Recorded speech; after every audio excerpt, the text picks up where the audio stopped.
Hello friends, welcome to Zeal to Know. അപ്പോൾ Zeal to Knowയുടെ next episode നമ്മുടെ ICDയുടെ chapter ആയിട്ട് ഞാൻ വന്നിരിക്കുന്നത് CPC കോഴ്സ് നമ്മൾ ചെയ്തുകൊണ്ടിരിക്കുന്നു.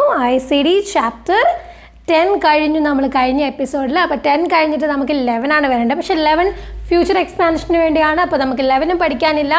Next we can go to the chapter 12. Chapter 12 എന്ന് പറഞ്ഞാൽ സ്കിന്നിൻ്റെ ഡിസീസസ് ആണ്. സ്കിൻ അല്ലെങ്കിൽ സബ്ക്യൂട്ടേനിയസ് ടിഷ്യൂസിൻ്റെ ഡിസീസസിനെ കുറിച്ചാണ് നമ്മൾ പഠിച്ചുകൊണ്ടിരിക്കുന്നത്. അപ്പോൾ ആദ്യം തൊട്ട് കുറേ കാര്യങ്ങൾ പഠിച്ചു.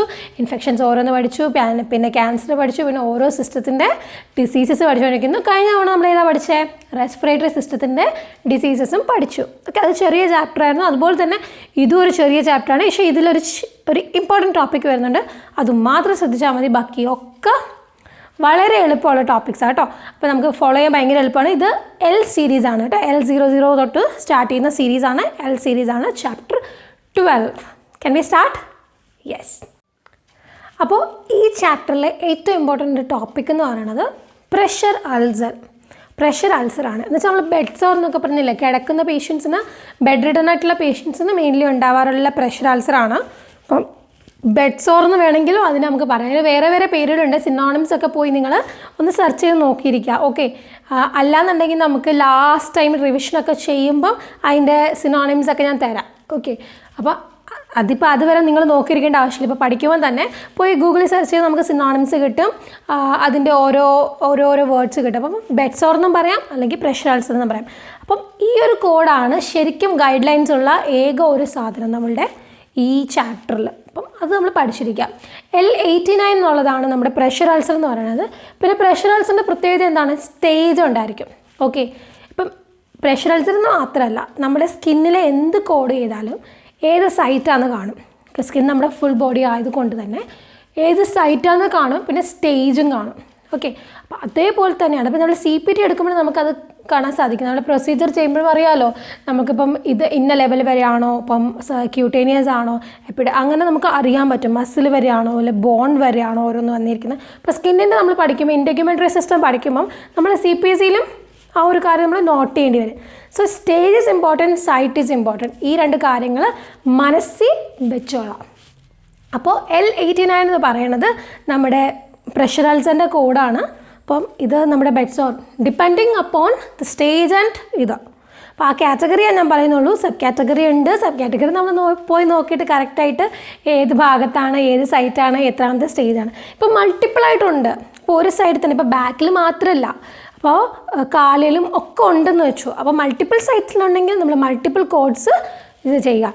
പിന്നെ പ്രിഫറബിളി ഇപ്പം സീക്വൻസിങ് ഇപ്പോൾ ഇത്രയും ഇമ്പോർട്ടൻ്റ് ആണെങ്കിലും അല്ലെങ്കിലും പ്രിഫറബിളി നമുക്കിപ്പോൾ മൾട്ടിപ്പിൾ സൈറ്റ്സ് ഉണ്ടെങ്കിൽ മൾട്ടിപ്പിൾ സൈറ്റ്സ് മൾട്ടിപ്പിളായിട്ട് തന്നെ കോഡ് ചെയ്ത് വിടുക. All right. അപ്പോൾ അടുത്ത ടോപ്പിക് എന്ന് പറയുന്നത് അൺസ്റ്റേജബിൾ പ്രഷർ അൾസറാണ്. അപ്പോൾ ഇവിടെ രണ്ട് കാര്യങ്ങൾ നമ്മൾ നേരത്തെ പറഞ്ഞ പോലെയല്ല. ഇവിടെ ഒരു കാര്യം നമ്മൾ ശ്രദ്ധിക്കേണ്ടതെന്ന് വെച്ചാൽ അൺസ്റ്റേജബിൾ. ഇപ്പം എഷറൊക്കെ വന്ന് കവർ ആയേക്കുക. ഓക്കെ, കവർ അയക്കുക, സ്കിൻ ഗ്രാഫ്റ്റൊക്കെ ഇങ്ങനെ വെച്ചിട്ട് അതിൻ്റെ ട്രീറ്റ്മെൻ്റ് ഒക്കെ ഇരിക്കുന്ന പേഷ്യൻ്റ് നമുക്ക് അൺസ്റ്റേജബിളാണ്. നമുക്ക് സ്റ്റേജ് ചെയ്യാൻ പറ്റില്ല. അപ്പോൾ അങ്ങനത്തെ കേസസ് ഒക്കെ ഉണ്ടെന്നുണ്ടെങ്കിൽ അൺസ്റ്റേജബിൾ പ്രഷർ അൾസർ എന്ന് പറഞ്ഞാൽ കോഡുണ്ട്. 89.0 ആണ് തോന്നുന്നു. അപ്പോൾ അങ്ങനെ ഒരു കോഡുണ്ട്. അപ്പോൾ അതേപോലെ തന്നെ അത് രണ്ടുമായിട്ട് കൺഫ്യൂസ് ആവില്ല. അൺസ്പെസിഫൈഡ് എന്ന് പറഞ്ഞാൽ ഡോക്ടർ സ്പെസിഫൈ ചെയ്തിട്ടുള്ള ഏത് സ്റ്റേജാണ് എങ്കിൽ മാത്രം അത് അൺസ്പെസിഫൈഡ് കോഡായിട്ട് കൊണ്ടുപോകാം. ഓക്കെ, അൺസ്പെസിഫൈഡ് എന്ന് പറഞ്ഞാൽ സ്പെസിഫൈ ചെയ്തിട്ടില്ലാത്തത്. പക്ഷേ അൺസ്റ്റേജബിൾ എന്ന് പറഞ്ഞാൽ സ്റ്റേജ് ചെയ്യാൻ പറ്റാത്തത്. ഈ രണ്ട് കോഡ്സ് തമ്മിൽ ഒരിക്കലും കൺഫ്യൂസ് ആവരുത്. ഈ കോഡ്സ് തമ്മിൽ തെറ്റിക്കുകയും ചെയ്യരുത്. ചിലപ്പോൾ നമുക്ക് ക്വസ്റ്റ്യൻ അങ്ങനെ ആയിരിക്കും കൊടുത്തിരിക്കുന്നത്. മൾട്ടിപ്പിൾ ചോയ്സ് ഒക്കെ ആയതുകൊണ്ട് അവർ ക്വസ്റ്റ്യൻ കൊടുത്ത് നമ്മളെ കുറച്ച് കുഴയ്ക്കാൻ ശ്രമിക്കും. സോ നമ്മൾ ശ്രദ്ധിക്കുക, അൺസ്റ്റേജബിൾ എന്നുള്ള കോഡുമുണ്ട്, അൺസ്പെസിഫൈഡ് എന്നുള്ള കോഡുമുണ്ട്. അപ്പം കറക്റ്റ് വേർഡ് മീനിങ് മനസ്സിലാക്കിയിട്ട് മാത്രം കോഡ് ചെയ്യുക. അപ്പം അടുത്തെന്ന് പറഞ്ഞാൽ ഡിറ്റർമൈനിങ് ദ സ്റ്റേജ്. അപ്പം ഫോർ എക്സാമ്പിൾ ഇപ്പം നമ്മൾ ആൽഫബറ്റിക് ഇൻഡെക്സിൽ ചെന്നു. ആൽഫബറ്റിക് ഇൻഡെക്സിൽ ചെന്നപ്പോൾ നമുക്ക് അവർ കൊടുത്തിരിക്കുന്ന, ഇപ്പം ഡോക്ടർ ഡോക്യുമെൻ്റ് ചെയ്തിരിക്കുന്ന സ്റ്റേജും ആൽഫബറ്റിക് ഇൻഡെക്സ് തന്നിരിക്കുന്ന സ്റ്റേജും തമ്മിൽ നമുക്ക് മനസ്സിലാവുന്നില്ല. അല്ലെങ്കിൽ ഡോക്ടർ അല്ലെങ്കിൽ സ്റ്റേജ് സ്പെസിഫൈ ചെയ്തിട്ടില്ല. ഈ രണ്ട് കേസസ് വന്നാലും നമുക്ക് ഡോക്ടറിനോട് ക്വയറി ചോദിക്കാം. ഓക്കെ, പ്രൊവൈഡറിനോട് നമുക്ക് ക്വയറി ചോദിക്കാം ഏതാണ് ശരിക്കും ഈ ഇന്നതിൽ ഏതാണ് ശരിക്കും ഉള്ള സ്റ്റേജ്, ഞാൻ ഏതാണ് എടുക്കേണ്ടതെന്നുള്ളത് ക്വയറി ചോദിച്ച് വിടാൻ സാധിക്കും. ഓക്കെ, അതിപ്പം ക്വയറി ചോദിക്കേണ്ടതാണ്, നമ്മൾ തന്നെ ഒരെണ്ണം സെലക്ട് ചെയ്യാൻ പാടില്ല. അപ്പോൾ ഡോക്ടർ ഡോക്യുമെൻ്റ് ഇരിക്കുന്ന അതേ സാധനം നമുക്ക് കിട്ടിയാൽ മാത്രമേ നമുക്ക് ഡോക്യുമെൻ്റ് ചെയ്യാവുള്ളൂ. ആൽഫബറ്റിക്കൽ ഇൻഡെക്സ് കൊടുത്തിരിക്കുന്ന ടേംസോ അല്ലെങ്കിൽ എന്തെങ്കിലും ഇത് തമ്മിൽ ഡിഫറൻസ് ഉണ്ടെങ്കിൽ നമ്മളതിനെ കോഡ് ചെയ്യാൻ പാടില്ല. ഓക്കെ, ഡോക്ടറിനോട് ക്വയറി ചോദിച്ചിട്ട് അതനുസരിച്ച് ഡോക്ടറിൻ്റെ ഡോക്യുമെൻറ്റേഷൻ അനുസരിച്ച് മാത്രം കോഡ് ചെയ്യുക. അടുത്ത ടോപ്പിക് എന്ന് പറഞ്ഞാൽ patients are admitted with pressure ulcer but documented as healed. എന്ന് വെച്ചാൽ നമ്മളുടെ ഡോക്ടർ ഡോക്യുമെൻറ്റ് ചെയ്തേക്കുന്നു നമ്മളുടെ പേഷ്യൻ്റ് ഹീൽഡാണ്, കംപ്ലീറ്റ്ലി ഹീൽഡാണ്. അങ്ങനെയാണെങ്കിൽ ഒരു കോഡിൻ്റെയും ആവശ്യം ഇല്ല. പ്രഷർ അൾസർ എന്നുള്ള വിചാരത്തിൽ ഒരു കോഡും ചെയ്യേണ്ട ആവശ്യമില്ല. ഹീൽഡാണ്, കംപ്ലീറ്റ്ലി ഹീൽഡാണെങ്കിൽ കോഡ് ചെയ്യേണ്ട ആവശ്യമില്ല. ഓക്കെ, നൗ നെക്സ്റ്റ് ടോപ്പിക് എന്ന് പറഞ്ഞാൽ pressure ulcer documented as healed. Okay, healed എന്നല്ല ഹീലിംഗ്, അവിടെയാണ് ഒരു change. Pressure ulcer documented as healing. അപ്പോൾ ഇങ്ങനൊരു കണ്ടീഷൻ വരുവാണ്, ഡോക്ടർ പറയുകയാണ് ഹീലിംഗ് നടന്നുകൊണ്ടിരിക്കുന്ന പേഷ്യൻ്റാണ്, അതാണ് ഇന്നത്തെ കണ്ടീഷൻ. അപ്പോൾ ഹീലിംഗ് നടക്കുമ്പോഴും അതിന് ഒരു സ്റ്റേജസ് ആയിട്ടാണ് ഹീലിംഗ് നടക്കുന്നത്. ഓക്കെ, അതിനും എന്തെങ്കിലും ഒരു സ്പെസിഫിക്കലി നമ്മൾ പറയും, നമ്മൾ യൂണിയൻ മാൽ യൂണിയൻ ഒക്കെ പറയത്തില്ലേ, അതുപോലെ സ്പെസിഫിക് ആയിട്ട് പറയും. അപ്പോൾ അങ്ങനെ സ്പെസിഫിക് ആയിട്ട് അൺസ്റ്റേജ് ആയിട്ട് പറഞ്ഞിട്ടുണ്ടെങ്കിൽ നമ്മൾ അൺസ്പെസിഫൈഡ് കോഡ് കൊടുക്കുക. ഓക്കെ, അപ്പോൾ അൺസ്റ്റേജ് ആയിട്ട് പറഞ്ഞിട്ടുണ്ടെങ്കിൽ നമ്മൾ എന്ത് കൊടുക്കുകയാണ്, അൺസ്പെസിഫൈഡ് കോഡ് കൊടുക്കുക.